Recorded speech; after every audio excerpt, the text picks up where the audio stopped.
wondering how I got into this mix. Hey everyone, this is Derrick Broze with the Conscious Resistance Network and 90.1 KPFT Houston Freethinker Radio. I'm really excited to bring you a new interview. I've been waiting to do this interview for quite some time. Those of you who've been following my work and following our show, you know that we've been keeping up with the issue of 5G, fifth generation cell phone technology. We've talked with ACLU attorneys about the privacy and security concerns. We've talked about eminent domain, property concerns, and today we're finally going to get into the health concerns. And with us today, in order to explain those concerns, is Theodora Scarato. How are you doing this morning? Great, thank you. Yeah, thank you for joining me. We've been working on making this happen. I'm glad we could finally make it happen. Go ahead and introduce yourself to our audience a little bit. Tell them about the work you're involved in and how you got into what you're doing.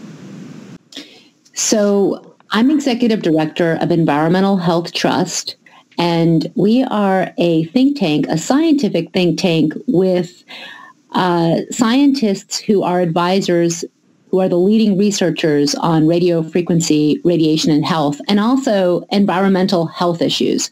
So we work on impacting policy by presenting state-of-the-art science and doing research, as well as raising awareness among the public about these critical issues related to wireless technology. And right now we're focused on 5G. Absolutely. So we're going to talk about 5G, but I do want to take a moment before we get into that because, as you said, you don't only your organization, the Environmental Health Trust, does not exclusively focus on 5G, but the larger issues with wireless technology.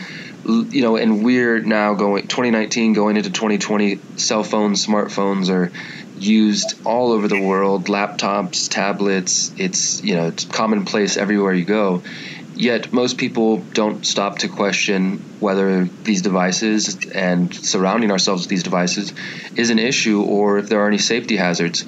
So let's start there. What's the main concern an individual who's hearing this right now and maybe sitting with their laptop on their lap right now or listening in their cell phone? What's their main concerns or what are the trouble that they should be looking into? Well, when I first learned about this issue about a decade ago, I assumed, and I think like most people, that my cell phone, my new Wi-Fi laptop, that these were all safe and that of course they were tested for safety before they came on the market. Little did I know at that time, and what I know now is that there was no pre-market safety testing for cell phones when they first came on the market. In terms of what would the long-term impact be, what is the impact to children who have developing brains? And of course, then when cell phones came out, then came all of these other wireless things, which are just exponentially growing. So at the time that cell phones came out, the Environmental Protection Agency, the EPA, the U.S. EPA, was in development of looking at what is a safe level of the radiation from these devices, because of course they communicate using invisible microwave radiation, and they were defunded. So the U.S. FCC adopted guidelines based on industry military-filled groups, and what's happened is that those allowable limits, which are non-protective and thousands of times too high to protect our health based on what we know now in the science, haven't been reviewed in 20 years. And at that time, the FDA recommended that the National Toxicology Program develop a series of animal studies that would really understand what's the long-term impact to a living, to a mammal. So those studies, which took $30 million, have been completed, and the final reports were issued early last year in 2018, and they found clear evidence of cancer in the male rats, of a very rare kind of tumor, and evidence of cancer of brain, gliomas of the brain as well. But that just adds to a myriad of studies that have found several different, numerous adverse impacts, everything from impacts to the immune system, sperm damage, in humans, headaches, DNA damage, which was found in the National Toxicology Program, as well as in other studies. So what scientists are saying is that it is established that there is harmful impacts from this technology. These are independent scientists, and they've called for a moratorium on the rollout of 5G. But we don't have accountability in our health agencies. So we don't have a health and safety agency that's doing a systematic review of the science, looking at all the science, issuing reports based on weighing all of this evidence as to the safety of our limits. In fact, I haven't seen a report. There is no systematic review that is done, certainly not with recent science. And so here we are with all of this technology and no accountability in our health and safety agencies. So you mentioned there the National Toxicology Program study that came out in 2018, and that's something that I've talked about and written about as well. And I want to address that. So that study, as you said, it's a 10-year, $30 million study, massive, that it looked at and focused on the effects of 2G and 3G. So we're going to get into 5G in a moment. So we're not even looking at 5G yet. But they're able to say after this long-term study that 2G and 3G, which everybody's been using now for more than a decade, and for decades, has this link to potential tumors and cancers and rats. And I do want to take a moment, though. Let's address the skeptics, because I've used this study as evidence fairly often, and the people who are skeptical about cell phone dangers or wireless dangers, they'll pull up the study, and which I recommend everybody should take a look at it. And of course, the study says that this should not be applied to 5G. This is strictly for 2G, 3G. And of course, the FDA was very quick to step in and say, the FDA and the FCC pretty much tried to say this shouldn't be applied to humans. It's just rats. Although most major studies that we know of, that's how they start, is testing on rats and mammals before human trials. And even within the National Toxicology Program's own documents, they do say, if you have concerns, we recommend limiting your use of cell phones and not putting cell phones on your head. So even though they're kind of walking that thin line between coming right out and saying this is going to give you cancer or this is going to lead to tumors, they say, well, if you're concerned, then maybe you shouldn't use cell phones. That's pretty much the only answer that they can offer, is don't use cell phones. And if you're concerned, what would you say though to the skeptics who see that study and say, well, that it doesn't apply to humans? Yeah, well, animal studies have long been used in the development of drugs. They're the first line experiments that are used. But I think the more important issue here is that the study was to test, and Dr. Ronald Melnick is the NIH scientist who led the design of the study. He's now retired, and I strongly recommend taking a look at his writings. He wrote an op-ed in The Hill about this.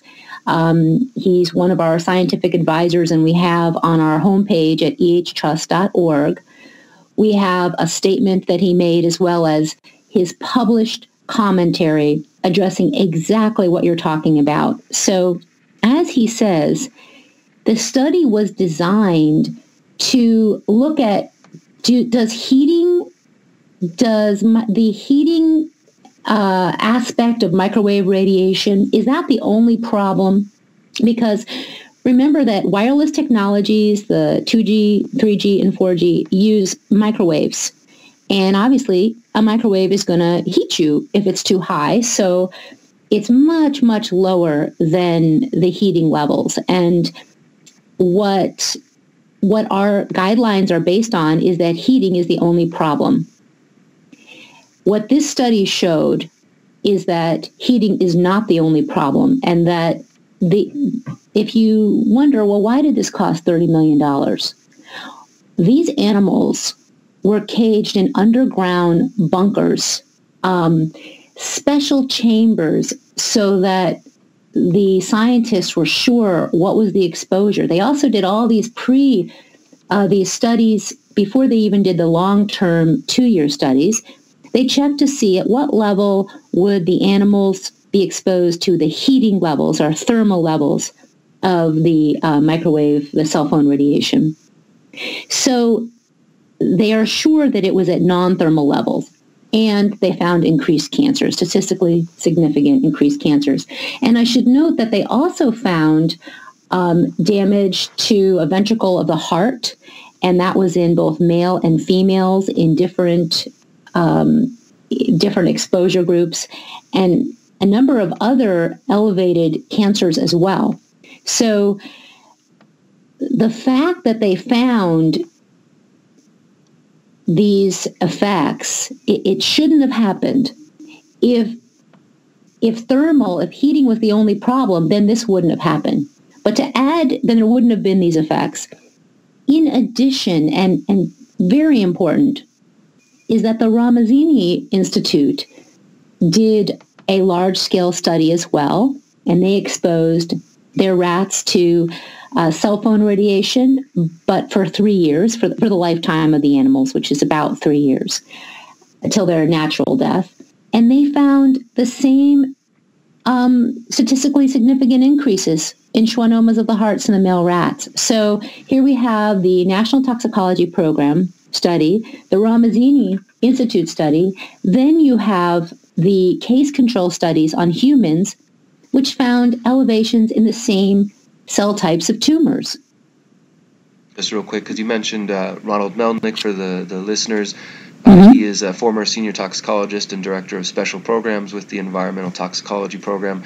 And this is a quote from him from the piece that you were mentioning that he published in The Hill. Quote, simply claiming that conclusions about human risk cannot be drawn from animal studies runs counter to standard practices of evaluating human cancer risks by public health agencies, including the U.S. EPA, NTP, and even the FDA themselves. Every chemical known to cause cancer in humans is also carcinogenic in animals when adequately tested.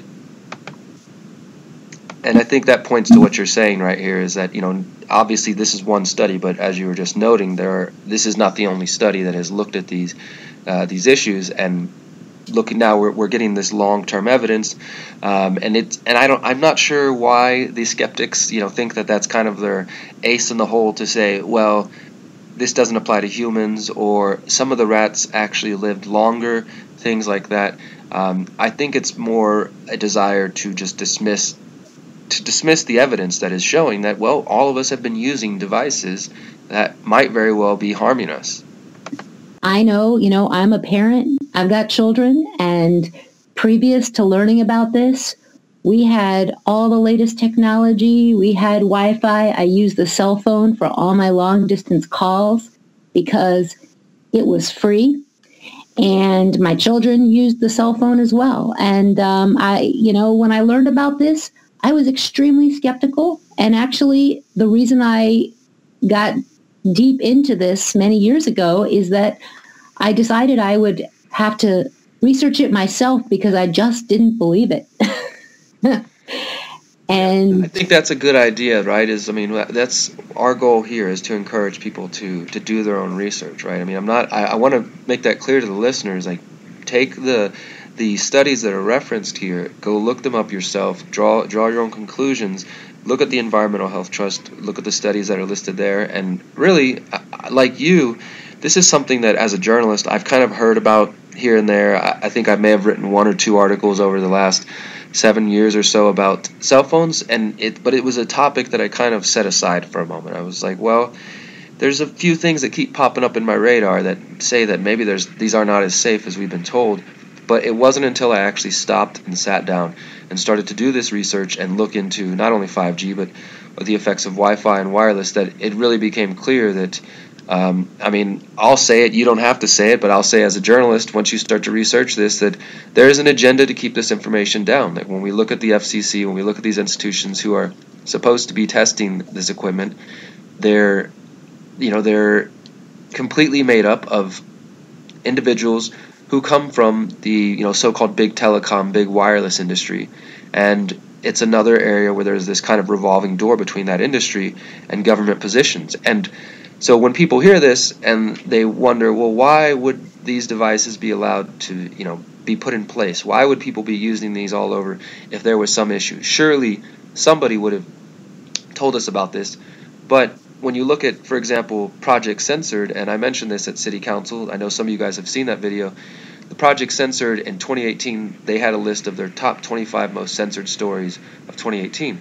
And number 4 on that list was a story by The Nation called How Big Wireless Convinced Us That Cell Phones Are Safe. And it essentially compares it to big tobacco propaganda in the past. And there are literally billions of dollars invested into this industry and into the coming 5G Internet of Things rollout that's currently taking place. So when you see this and you start to look at the studies, if you feel a sense of skepticism or hesitancy to believe this, or to ask yourself, how could this be taking place? How could I have not heard about this? It's unfortunate because there seems to be a level of corruption. And, I'll say that. You don't have to say that, but that's what my research has shown. If you want to comment on that, that's fine. But I want to get further into this research. I want to really lay down what you think is the most conclusive evidence relating to the spectrum that cell phones operate on, that Wi-Fi operates on, and then that 5G will soon operate on. Well, okay, let me talk about a few things that you just said. One of the things that has been pointed out both in a Harvard book called Captured Agency about the FCC and regulatory capture is the amount of money involved in this issue. And when you have all of this money going to Congress, money going to funding research, there's a lot of vested interests, and it gets murky. What I found quite compelling, and it continues to be, it's up on the Bioinitiative site by Dr. Henry Lai, is when you look at independently funded studies and you look at studies that have funding from industry and which have effects and which don't, something interesting happens, which is that the majority of studies that are independent have found effects, whereas when you look at studies which are funded by industry, the majority do not have an effect. So, and in addition, there are story after story of scientists who have, been doing their research, academics, and they found adverse effects, and interesting things start happening. They get slapped with fraud, or another study is done directly after that seems to show no effect, only it's not a replication study. There are studies that seem to show no effect, but actually when you drill down into it, as many researchers have written, in fact, they're designed not to show an effect. Maybe the exposure group is contaminated and such. So there was a memo. Do you know about the wargaming memo? I'm not familiar with that. Please fill us in. Back in the early 90s, Dr. Henry Lai and there were two researchers who did a comet assay, and they found DNA damage from radiofrequency radiation. And when they realized what they had found, the industry, there was a memo by Motorola that talked about, I think we have sufficiently wargamed the Lai-Sing issue. And it went into detail about bringing in other scientists to downplay the results. And wargaming is, it's the playbook. And it's an apt metaphor for how this issue has really played out. Because whenever there's a study that finds effects, you might go online and you look it up and you say, wait, it looks like, well, it found an effect, but there's all these problems with it. If you attack each study, then people don't necessarily think, well, there's a problem with each study. But when you look at the multitude of studies that have found effects, I found it quite astounding. But wargaming, it's the wargaming memo. You can look it up. It's in Dr. Deborah Davis's book, Disconnect, Microwave News, which is a journal that was both in paper and print and now is online, has all the history of microwave research in the United States. It's an incredible resource. And they first they released that memo, the wargaming memo. So when you ask, well, what are the important studies? I would say there are several. I mean, the NTP, what was so amazing about it is the carefully controlled exposures. So we can no longer assume, and Dr. Melnick says this, we cannot assume that future wireless technologies are safe because we found effects with the current technologies, the frequencies that are currently in use. Absolutely. I think that's a really key point that you mentioned right there is when you're looking at the NTP study, yes, it's focused on 2G and 3G. So that's what we've been using for some time now, and we now know there are health effects with that. So how can we even look forward to this 5G rollout, the Internet of Things, without asking these questions? I mean, please continue, but I just think it's important for people to really understand that, to acknowledge that the rollout that's taking place right now, that we're seeing advertised everywhere by Verizon and AT&T, and our mayor here in Houston is saying we're going to have driverless vehicles and robot assistants and sensors in the street and all this great things that people want, the future that people have been seeing in movies and that they believe they were promised. There is just this desire, I think, to have this latest technology and less of a desire to ask the questions regarding the safety of these devices. Yeah, we need to be asking these questions.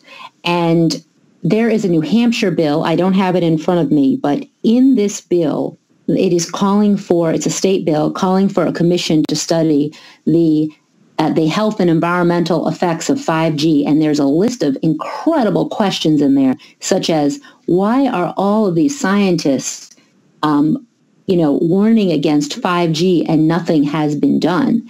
The questions that you might be thinking, like, well, why aren't they checking to see if 5G is safe? Like, that's a good question.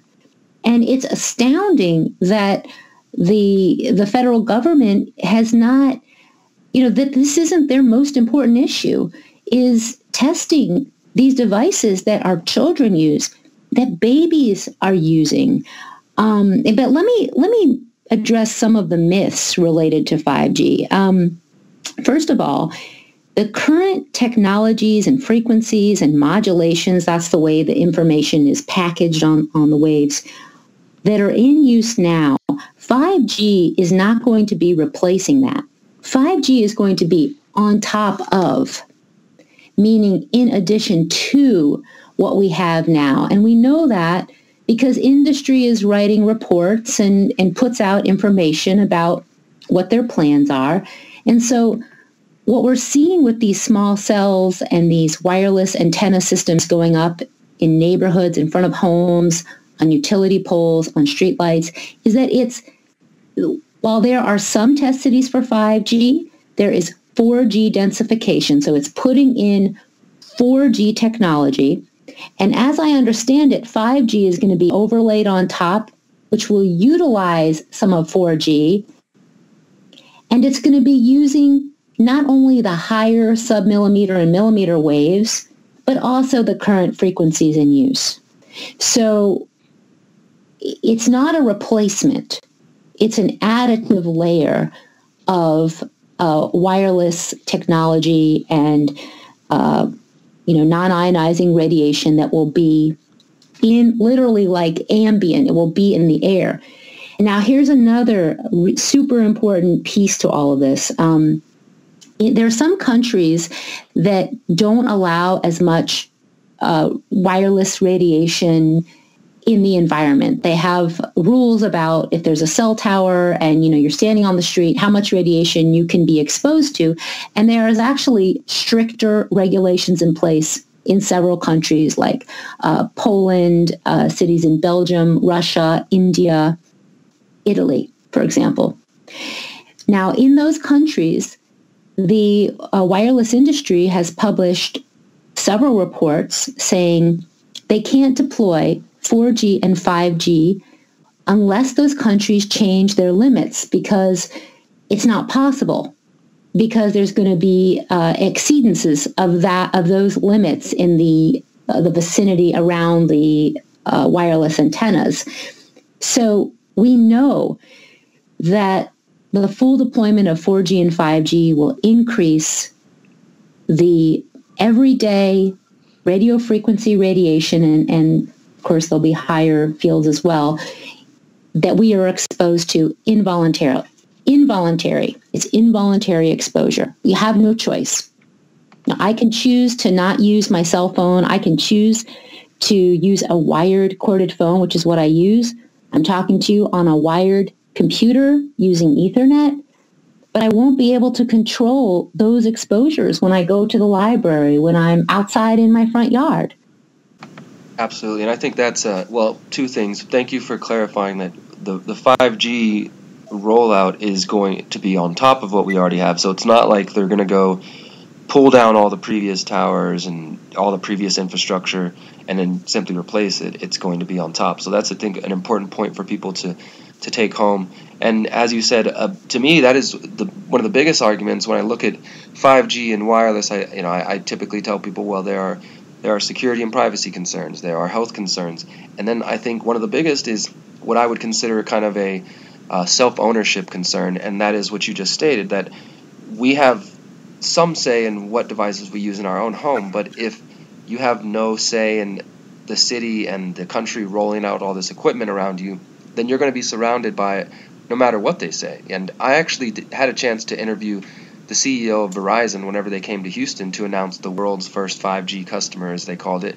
And I asked him specifically to his face if he would, share any health concerns, privacy concerns, and he claimed, oh, there are no such concerns. And I brought this specific point to him. I said, well, what about those who do have concerns, whether you believe they're legitimate or not? Aren't you taking away their right to choose that? Because essentially this is, as you said, it's involuntary, it's forced, and here in Houston, as I think most places in the United States, there was not a vote on this. There was never a public comment period. The city has not done an environmental impact study. They never gave the people of Houston an opportunity to exercise their voices in any fashion whatsoever. They simply signed a deal with Verizon. The mayor partnered with them. Our mayor here was given the CTIA, the telecom lobby, the 5G Wireless Champion Award, and next thing you know, Verizon's here in the city announcing that they're rolling out their equipment. So, that to me is just another really disturbing aspect about this, is that if you're, when you're hearing this, you have no say in this as far as they're concerned, but there are solutions, and we'll get to that in just a moment. I wanted to talk about, you mentioned millimeter waves, which is, now we're getting into 5G, which is what 5G is operating on. It's also true that millimeter waves have been used in crowd control systems as well. Is that correct? Yes, they were initially tested because at high power they are they create a burning sensation in your skin. So they were used as crowd control weaponry. Yeah, I've pulled it up right now for those who may be unaware. It's called an active denial system, and it's described as a non-lethal directed energy weapon, which has been developed by the U.S. military. Apparently, the Los Angeles Sheriff's Department and other police departments may have them as well. And there's also reports that Russia and China are developing these systems. So these same systems that are being used as weapons of war, they're operating on the same spectrum, the same frequency, which 5G will be operating on. And obviously that should be a cause for concern as well. I want to touch on some of the other aspects. Now, we talked about the heating, we talked about the potential for cancer and tumors, and in my own research I've seen other studies that have talked about the potential for dizziness and for headaches and some of these other concerns. Can you elaborate on those? Yeah, well, there's research linking phone radiation to headaches. There was a review that looked at effects on oxidative stress and found over 90% of the studies reviewed had an effect. And of course, that can lead to a myriad of issues because your resilience is down and your there's impacts to your immune system. Dr. Melnick talks about oxidative stress as a characteristic of carcinogen as well. Impacts to plants and animals is something that needs to be addressed too. If you're going to have small cells, wireless antenna systems, every 2 to 10 homes in a neighborhood. There are biochemical changes that have been found in bees, impacts to the navigation system of birds. On Environmental Health Trust, ehtrust.org, we have a page all about bees. We have a page on impacts to wildlife, where some of the world's top researchers on wildlife have called, said this is an urgent matter relating to birds, frogs, bats, honeybees, small mammals. There's also a page on plants and trees. And I'm bringing this up because imagine all of these small cell towers in areas where there's tree canopy.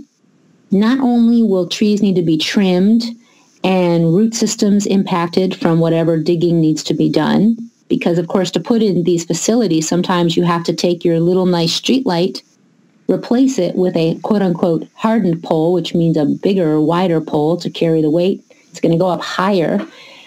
But there's also research that has found damage to trees from the radiofrequency radiation, and where the radiation from the antennas that are nearby will impact one side of the tree, and over time, the trees will die or be severely damaged because they are absorbing this radiation, which of course is going to impact the air because trees clean the air.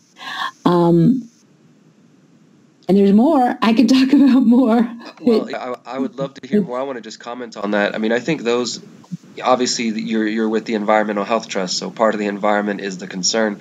But I think that is probably something that goes unseen by many people, even those who have their own health, because, like you said, the trees, the plants, the bees, the animals are going to be affected by this just as much as we are.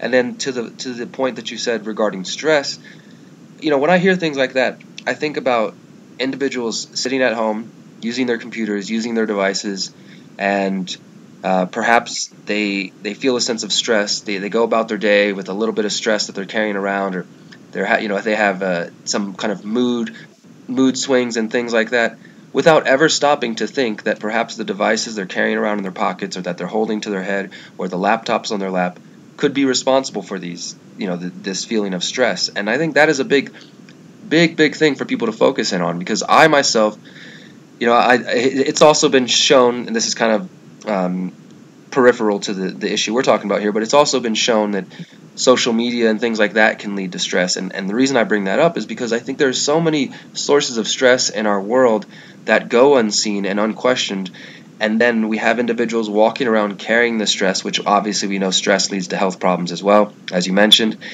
without ever stopping to ask, what is the source of this stress? Where is it coming from? Why am I carrying this around? Why is my health now deteriorating? And it could very well be the devices and the things that we have surrounded ourselves with. So that is an important point to mention. Yeah, there's, radiation aside, there's research showing that when we use social media and in screens, interactive screens, that there's a little dopamine hit. So it is addictive. And there's certainly research studies published showing that when people are not with their devices, or the devices are taken away, they have symptoms that are akin to addiction, like they're missing it, they need it back. I mean, I remember previous to me working on this issue, which was a decade ago, when I lost my phone once, I thought my world had ended. I couldn't even think. I couldn't survive. How could I survive without my phone? I'd never been so stressed as without my phone. Then, of course, when I had the phone, it was stressing me out because it was always binging and dinging. And now with social media, I can't even imagine it. Now, I've made a lot of changes in my life, and I have to say, I feel so much better making the changes to not be as dependent on a constant, interaction with my devices, although I do use technology all the time for my work. So I am a proponent of technology. I just want to use it safely. But back to your point, and I didn't mention this and should have, sleep. Sleep is so important. There is research studies showing changes to our sleep EEG, or brain waves during sleep, from radiofrequency radiation. And there's certainly a variety of other studies, like looking at cell towers and how people are sleeping in your cell towers as well. But the sleep is so important because when we sleep is when our brain is actually clearing itself of toxins, and there's been some research on that shows it's like a reboot for the brain. But if our sleep is damaged, then we're not going to have that resilience when we wake up in the morning. And that can have all kinds of effects just by virtue of the sleep. Now, when I made changes in my life, when I learned about this, some of the first changes we made were around our sleeping. So removing all the devices from the bedroom, making sure there was no wireless on. And the one thing that everyone noticed, even some skeptical family members, was, wow, I'm really sleeping better. And that can impact us at every level in terms of our mental health and daily stress, ability to focus and function. And then there's also the blue light, which we haven't even talked about, but our constant use of screens and blue light is also impacting melatonin, and it's all compounding. It's like the mental health issues, the physical issues, the radiation issues, they're all kind of together as something we need to contend with and really address. And as you said, it's a cumulative effect, right? So, an individual isn't just picking up a cell phone and waking up with cancer the next day. It's the surrounding ourselves with devices, and maybe you're getting less sleep, you're feeling a little more stressful, and then, of course, the obvious radiation concerns. I'm one of those people who can say that I sleep better now that I unplug my Wi-Fi at night. I've even stopped, whenever we're at home, we've now started the process of rewiring everything. Actually, I've heard you talk about this. When I first started to look into this, that was one of the first things we thought about at my house, because I'm glad you led that area, because I want to start to wrap up with the solutions. We always want to bring solutions to people, give them something that they can do, something tangible, and I think this is one of the most easy to do in terms of it doesn't require a lot of money or time or energy. It may take some adjusting to do, but it really is ultimately not that big of a deal to buy an Ethernet cable, to send back the Wi-Fi modem to your wireless provider, and to buy a wired router, and to plug in Ethernet cables to your desktop or to your laptop, and as you said, to limit the use of your cell phone, or to have a wired phone, or at the very least to keep the phones out of the bedroom when you're going to bed at night, because we know plenty of people, and I'm guilty of this in the past, fall asleep with their phones in their hands right under their pillow or right next to them, because they're scrolling through social media, staring at that blue screen until the moment they fall asleep. So what are some other ways that people can start to still be plugged in? Because of course there are the critics who say, okay, you're just a Luddite, you're anti-technology or something like that. And that's not the position you're taking, and that's not the position I'm taking. It's more about how can we use the benefits of technology, but in a safe way. What are some other methods that you would encourage listeners to take? Well, yes, I'll start with cell phones. So the safest way to make a voice call is to use a corded phone with the curly wire, not a cordless home phone and not a cell phone. So the first thing is, if you have your copper line, or if you have a regular phone, which sometimes is going to be attached to your modem with the curly line, you try to prefer that for your phone calls. If you don't have one, because a lot of people gave up their phones and they only have cell phones, see if you can get a voice over IP and then connect a phone to that, so that you're not using the wireless technology whenever possible. And if that's not possible, keep the cell phone away from your head and body. Use speakerphone or an air tube headset. turn it on airplane mode with all the antennas off whenever possible and when you're not using it. And don't put it in your pocket. Don't put it in your bra. Don't put it tucked in your spandex pants. But the other aspect, which you brought up around the Ethernet, is, so for example, in my house, I don't walk around the house using technology while I'm walking. I have only a few spaces where I'm sitting and using the computer. And in those places, we have an Ethernet, which I plugged into my laptop. Now, some laptops, you have to buy an adapter. And then that's what I have, is an adapter to Ethernet. And so all the transmission is happening through the wire.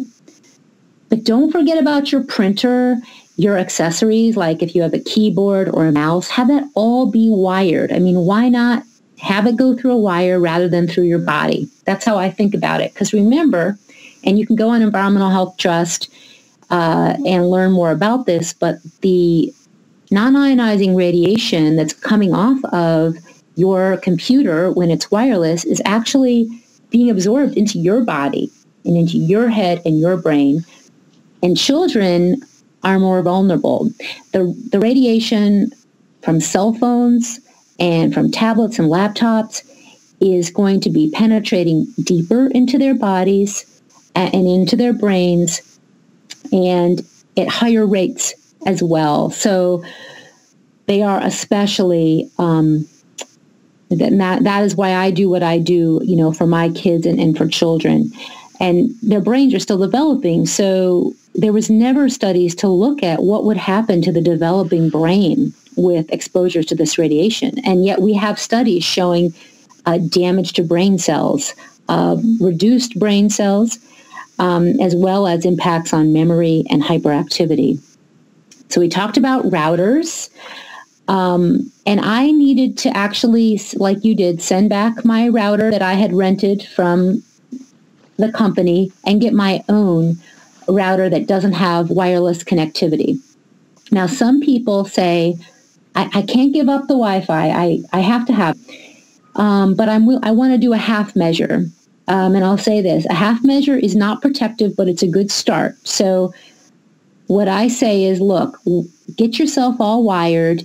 If you feel like you have to have Wi-Fi, have that be a separate component that you can turn off and get everything hardwired.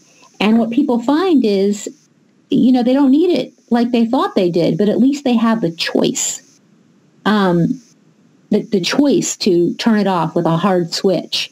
So, and our home is fully wired, so we don't have any of those exposures. Don't forget about gaming consoles, video games. I went to a friend's house, and her son had 3 gaming consoles in the bedroom right near the bed. Most people aren't aware that those consoles are emitting radiation even when they're not in use. They're kind of like a decked phone base, a cordless phone base. It's just emitting all the time. It's like a super tiny cell tower in your house, and it's not necessary. So choose ones that can be fully wired. Your smart meter. Do you have smart meters in Texas? I think so. Yes, we do, unfortunately. Do you have an opt-out? I don't know if it's an official thing. I do know that people in Houston and around Texas have attempted to, and they tried to make it different. But yes, I do believe in Texas we have the option to opt out. Okay, so we have an opt-out in Maryland, and unfortunately there are many states where there's not an opt-out. So you want to, if you opt out of the smart meter and have an analog meter, then there are not the radio frequency emissions coming from the meter, and also changes to the frequencies in your electrical system in your home. One tip I'll say is get a battery-powered alarm clock and clear out of your bedroom not only all the wireless devices, but really cords and electronics and screens, so that your bedroom is a sleep sanctuary.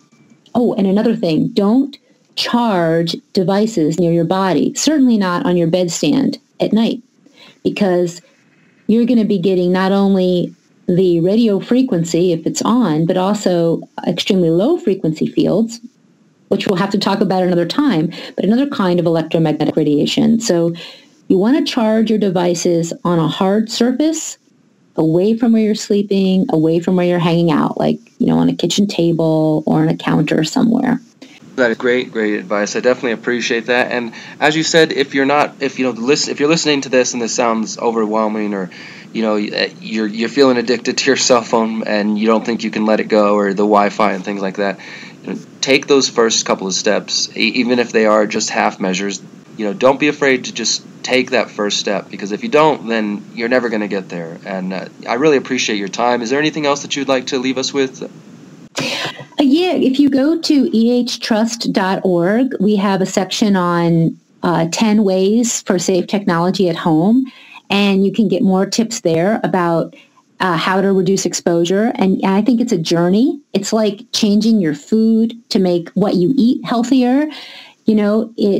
You figure out what you can change today, what you're going to do tomorrow, and we're all in the same boat.